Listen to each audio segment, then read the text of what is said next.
ಇನ್ನು ಇದೇ ವಿಷಯಕ್ಕೆ ಸಂಬಂಧಪಟ್ಟಂತೆ ರಾಜೀವ್ ಗಾಂಧಿ ವಸತಿ ಯೋಜನೆಯ ಫಲಾನುಭವಿಯಾದ ಕಾವ್ಯ ಅವರು ನಮ್ಮ ಹತ್ರ ದೂರವಾಣಿ ಸಂಪರ್ಕದಲ್ಲಿದ್ದಾರೆ.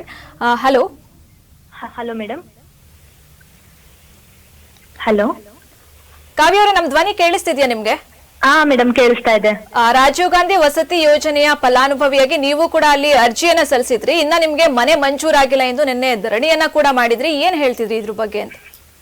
ಹೌದು ಮೇಡಮ್, ಹೌದು. ನಾವು 2016-17ರಲ್ಲಿ ಅಂದ್ರೆ ನಂದಲ್ಲ, ನಮ್ ತಾಯಿಯವ್ರ ಹೆಸರಲ್ಲಿ ಅರ್ಜಿ ಹಾಕಿರೋದು. ಹೇಳಿ. ಶೈಲಜಾ ಅಂತ ಹೇಳಿ ನಮ್ ತಾಯಿ ಹೆಸರಲ್ಲಿ ಅರ್ಜಿ ಹಾಕಿರೋದು. 2016-17ರಲ್ಲಿ ಕಾಂಗ್ರೆಸ್ ಗವರ್ಮೆಂಟ್ ಇದ್ದಾಗ ಅರ್ಜಿ ಹಾಕಿದ್ವಿ. 1 ಲಕ್ಷ ಬಹುಮಡಿ ಯೋಜನೆ ಅಂತ. ಬೆಂಗಳೂರಲ್ಲಿ ಇರೋರ್ಗೆ ಮನೆ ಕೊಡೋದಿದು. ಬೆಂಗಳೂರಲ್ಲಿ ಒಂದ್ 10-15 ವರ್ಷದಿಂದ ವಾಸ ಇರೋರ್ಗೆ.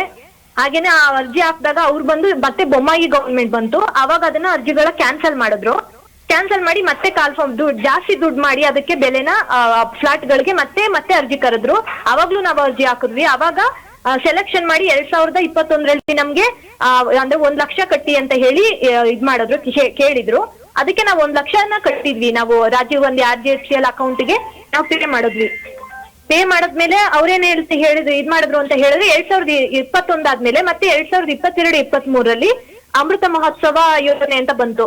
ಇದು ಬಂದು 10.5 ಲಕ್ಷದ ಅಮೌಂಟ್ ಇದು ಕಾಸ್ಟ್ ಬಂದು ಫ್ಲಾಟ್ದು 1 ಲಕ್ಷ ಮಾಡಿ ಯೋಜನೆದು. ಅದ್ರಲ್ಲಿ 2.5 ಲಕ್ಷ ಸಬ್ಸಿಡಿ ಹೋಗಿ ನಮ್ಗಿನ್ನ 8.5 ಲಕ್ಷ ಈಗ ಉಳಿಯುತ್ತೆ. ಅದ್ರಲ್ಲೇ ನಾವ್ ಅದನ್ನ ಕಟ್ಬೇಕು. ಸಬ್ಸಿಡಿ ಹೋಗಿ ಇನ್ 8.5 ಲಕ್ಷ ನಾವ್ ಕಟ್ಬೇಕಾಗುತ್ತೆ. ಅದ್ರಲ್ಲಿ 1 ಲಕ್ಷ ಇವ್ರು ಆಲ್ರೆಡಿ ಒಂದಿಗೆ ಹಣನ 2021ರಲ್ಲಿ ಕಟ್ಟಿಸ್ಕೊಂಡ್ರು. ಮತ್ತೆ 2022-23ರಲ್ಲಿ ಇದೇ ಫ್ಲಾಟ್ಗೆ ನಾವು ಸಹಾಯಧನ 5 ಲಕ್ಷ ಕೊಡ್ತೀವಿ ಅಂತ ಹೇಳಿದ್ದಕ್ಕೆ ಎಲ್ಲ OBC ಮತ್ತೆ ಬ್ಯಾಕ್ವರ್ಡ್ ಇವ್ರಿಗೆಲ್ಲ ಇರೋದಕ್ಕೆ ಅಂತ BBMP ಕಡೆಯಿಂದ ಬಿಟ್ರು ಈ ಫ್ಲಾಟ್ಗೆನೆ. ನಾವ್ ಅದನ್ನು ಅಪ್ಲೈ ಮಾಡಿದ್ವಿ. ಬೆಂಗಳೂರಲ್ಲಿ ಇರೋರ್ಗೆ ಅದನ್ನು ಕೊಡೋದು, ಅದ್ರಿಂದ ಬಡವ್ರಿಗೆ. ಅದ್ರಿಂದ ಅದನ್ನು ಅಪ್ಲೈ ಮಾಡಿದಾಗ ಅದ್ರಲ್ಲೂ ನಾವು ಸೆಲೆಕ್ಷನ್ ಆದ್ವಿ. ಬಂದು ಮಾಜೂರ್ ಮಾಡಿ 2022ರಲ್ಲಿ ಹಾಕಿದ್ದು. 2024ರಲ್ಲಿ ಮುಂಚೆನೆ ಮಾಜೂರ್ ಮಾಡಿ ಎಲ್ಲಾ ಮಾಡಿ ನಮ್ಮನ್ನ ಚೆಕ್ ಮಾಡಿ ಮತ್ತೆ ಮೇನಲ್ಲಿ ನಮ್ಗೆ 5 ಲಕ್ಷನ ಅಕೌಂಟ್ಗೆ ಹಾಕಿದ್ರು. ಹಾಕಿದ್ಮೇಲೆ 6 ಲಕ್ಷ ಕಂಪ್ಲೀಟ್ ಆಯ್ತು.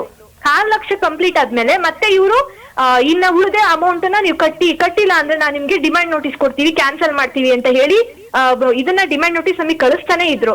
ನಾವ್ ಈ ತರ ಮನೆ ಈ ತರ ಕ್ಯಾನ್ಸಲ್ ಆಗುತ್ತಲ್ಲಪ್ಪ, ನಮ್ಗೆ ಈ ತರ ಅಷ್ಟು ಕಷ್ಟಪಟ್ಟು ನಾವು ಬಾಡಿಗೆ ಕಟ್ಟಕ್ಕಾಗಲ್ಲ, ದಿನಗೂಲಿ ಮಾಡೋರು ಎಲ್ಲರೂ ನಾವು ಕಷ್ಟ ಪಡ್ತಾ ಇದೀವಿ ಅಂತ ಹೇಳಿ ಬಾಡಿಗೆ ಕಟ್ಟಕ್ ಆಗಿದ್ಕೆ ನಾವು ಮನೆ ಅಪ್ಲೈ ಮಾಡಿದ್ದು. ಅದ್ರಿಂದ ಮತ್ತೆ ಹೋಗಿ ನಾವು ಆವಾಸ್ ಫೈನಾನ್ಸ್ ಅಲ್ಲಿ ಇವರೇನೆ ರಾಜೀವ್ ಗಾಂಧಿಯಿಂದಾನೇ ಗೌರ್ಮೆಂಟ್ ಇಂದಾನೇ ಈ ತರ ಆಡಿಸ್ಕೊಳ್ಳಿ, ಇಲ್ಲ ನಾವು ಕ್ಯಾನ್ಸಲ್ ಮಾಡ್ತೀವಿ, ನೀವು ಕಟ್ಕೊಂಡು ಹೋಗ್ಬೇಕು, ಇಲ್ಲ ನಿಮ್ಗೆ ಏನಾರು ಸಾಲ ಇದ್ ಮಾಡ್ಕೊಂಡು ಕಟ್ಟಿ ಒಟ್ನ ನಮ್ಗೆ ಅಮೌಂಟ್ ಕ್ಲಿಯರ್ ಮಾಡಿ ಅಂತ ಹೇಳಿದ್ರು. ಅದ್ರಿಂದ ನಾವು ಆವಾಸ್ ಫೈನಾನ್ಸ್ ಅಲ್ಲಿ ಹೋಗಿ ನಾವು ದುಡ್ಡಿಲ್ವಲ್ಲ ನಮ್ಮ ಹತ್ರ ದುಡ್ಡಲ್ಲಿ ಬರ್ಬೇಕು ಒಂದೇ ಸರಿ 1.5 ಲಕ್ಷ ಈಗೆಲ್ಲ. ಅದ್ರಿಂದ ಹೋಗಿ ನಾವು ಫೈನಾನ್ಸ್ ಅಲ್ಲಿ 11.5% ಅಲ್ಲಿ ತಗೊಂಡಿದ್ದು ನಮ್ಗೆ ಜುಲೈಯಿಂದ ನಮ್ಗೆ EMI ಕಟ್ ಆಗ್ತಾನೆ ಇದೆ.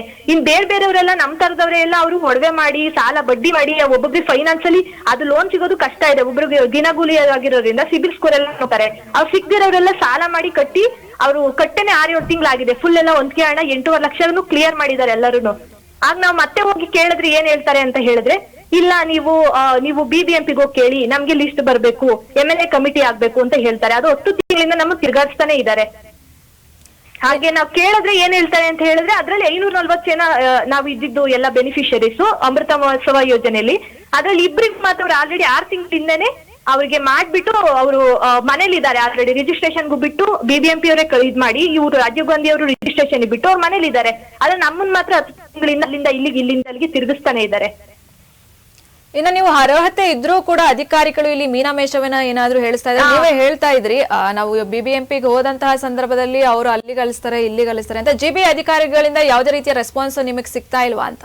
ಅದೇ ಮೇಡಮ್, ಕಳಿಸ್ತೀವಿ ಮಾಡ್ತೀವಿ ಅಂತ ಇದ್ದಾರೆ. ಆದ್ರೆ ಏನ್ ಮಾಡ್ತಿದ್ದಾರೆ ಅನ್ನೋದು ನಮಗ್ ಗೊತ್ತಾಗ್ತಾ ಇಲ್ಲ. ಆದ್ರೆ ಬೇರೆಯವ್ರಿಗೆ ಇಬ್ರಿಗೆ ನಮ್ ಜೊತೆನೆ ಅಪ್ಲೈ ಮಾಡಿದವ್ರಿಗೆ ಅವ್ರಿಗೆ ಆಲ್ರೆಡಿ ಬಿಟ್ಬಿಟ್ಟಿದ್ದಾರೆ. ಈಗ ಅದೇ 5 ಲಕ್ಷದಲ್ಲಿ ಕೂಗಿಲು ಲೇಔಟ್ ಅಲ್ಲಿ ಕೊಡ್ತೀವಿ ಅಂತ ಹೇಳ್ತಿದಾರಲ್ಲ, ಕೊಡ್ತಾ ಇದಾರಲ್ಲ ಮನೆಗಳು.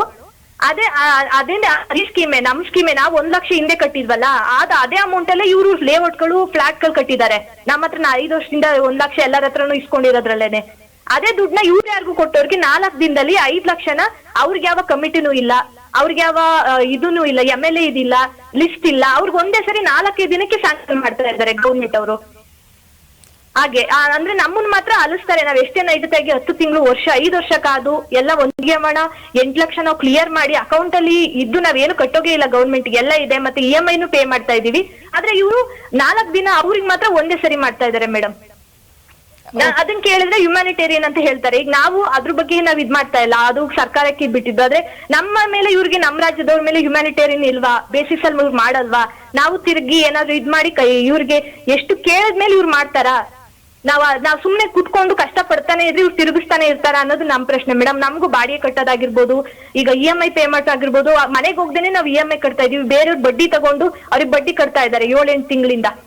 ಅಂದ್ರೆ ಬ್ಯಾಲೆನ್ಸ್ ಇದ್ದಿದ್ದ ಒಂದ್ ಅಮೌಂಟ್ ಕಟ್ಟಿ ಅಷ್ಟ್ ಕಷ್ಟ ಪಡ್ತಿದ್ದಾರೆ ಜನರು. ಆದ್ರೆ ಇವ್ರೀಗ ಅರ್ಥನೇ ಮಾಡ್ಕೋತಾ ಇಲ್ಲ. ನಿನ್ನೆ MD ಸರ್ ಹೇಳ್ತಾರೆ, ಇನ್ನು 5 ಲಕ್ಷ BBMP ಅಮೌಂಟ್ ಇತ್ತಲ್ಲ, ಅದಕ್ಕೆ ನೀವು ಲೋನ್ ಮಾಡಿಸ್ಕೊಂಡು ಹೋಗಿರಿ ಅಂತ ಹೇಳ್ತಾರೆ. 5 ಲಕ್ಷ ನಮ್ಗೆ ಲೋನ್ ಜನ ಕೊಡ್ದಿದ್ದಕ್ಕೇನೆ ಅವ್ರು 3-4% ಅಲ್ಲಿ ಬಡ್ಡಿ ತಗೊಂಡು ಆ ದುಡ್ಡನ್ನ ಇದ್ ಮಾಡ್ತಾ ಇರೋದ್ರೆ ಒಂದಿಗೆ ಹಣನೇ ಕಟ್ಟಿದ್ದಾರೆ 1.5 ಲಕ್ಷ. ಇನ್ನು 5 ಲಕ್ಷ ಅವ್ರಿಗೆ ಯಾರು ಲೋನ್ ಕೊಡ್ತಾರೆ? ಸಿಬಿಲ್ ಸ್ಕೋರ್ ಇಲ್ದಿದ್ದಕ್ಕೇನೆ ಅವರು BBMP ಸಹಾಯಧನ ಅರ್ಜಿಗೆ ಹಾಕಿರೋದು. ಅವ್ರು ಬಡವರು ಅಂದಿದ್ಕೇನೆ ಅಲ್ಲಿ ಅವ್ರಿಗೆ ಸ್ಯಾಂಕ್ಷನ್ ಆಗಿರಲ್ವಾ? ಇವ್ರು ಯಾವ ರೀತಿ ಅರ್ಥದಲ್ಲಿ ಮಾತಾಡ್ತಾರೆ ಅನ್ನೋದನ್ನೇ ಗೊತ್ತಿಲ್ಲ ಮೇಡಮ್. ಸುಮ್ನೆ ಕಾಲಹರಣ ಮಾಡ್ಕೊಂಡು ಅವ್ರ ಅಸಾಡ್ಯಲ್ಲಿ ಮಾತಾಡ್ತಾರೆ. ಅಧಿಕಾರಿಗಳು ನಮಗೆ ಸರಿಯಾದ ರೆಸ್ಪಾನ್ಸ್ ಕೊಡ್ತಾ ಇಲ್ಲ. BBMP ಆಗಿರ್ಬೋದು, RGHCL ಆಗಿರ್ಬೋದು ಮೇಡಮ್. ಓಕೆ, ಧನ್ಯವಾದ ಕಾವ್ಯ ನಿಮ್ಮೆಲ್ಲ ಮಾಹಿತಿಗಾಗಿ.